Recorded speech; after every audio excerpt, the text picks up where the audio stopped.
एक समय की बात है। एक गांव में एक मूर्तिकार रहता था।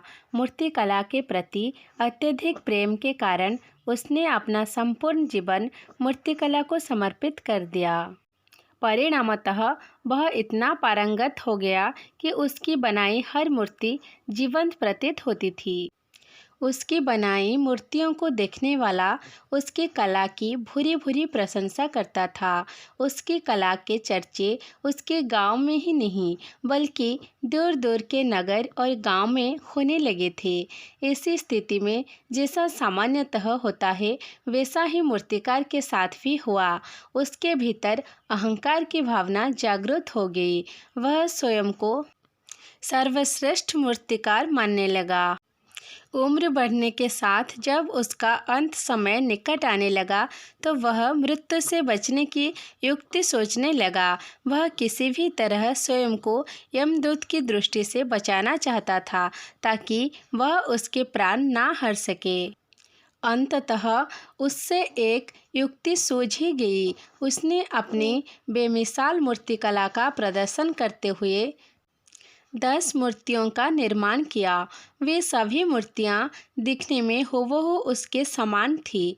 निर्मित होने के पश्चात सभी मूर्तियां इतने जीवंत प्रतीत होने लगी कि मूर्तियां और मूर्तिकार में कोई अंतर ही ना रहा। मूर्तिकार उन मूर्तियों के मध्य जाकर बैठ गया।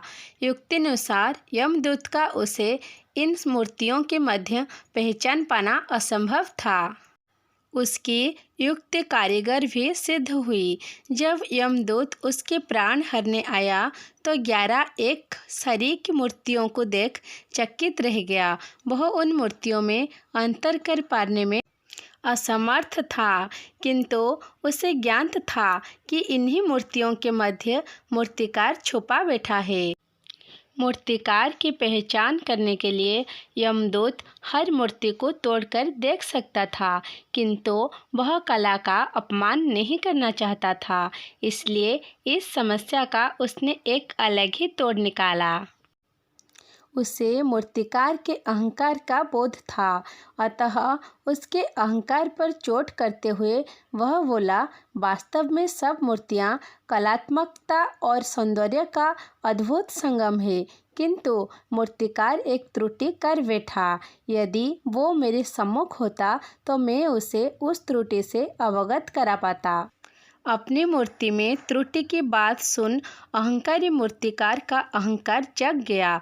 उससे रहा नहीं गया और झट से अपने स्थान से उठ बैठा और यमदूत से बोला, त्रुटि?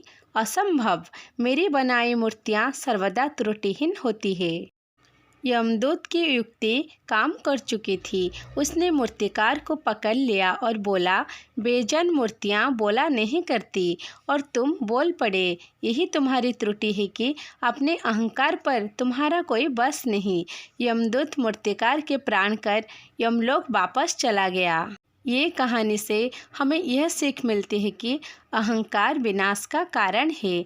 इसलिए अहंकार को कभी भी खुद पर हावी नहीं होने देना चाहिए।